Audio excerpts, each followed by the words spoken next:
Висенки накапкали и говорят, по казану нельзя стучать. Да? Да, они говорят.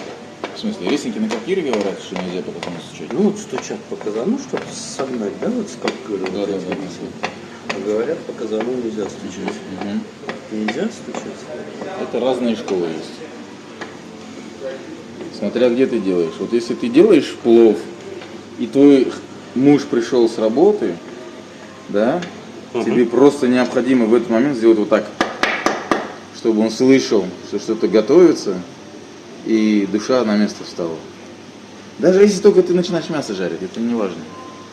Но когда он услышал такое, все, уже дома мир будет, 100%. Жизнь удалась.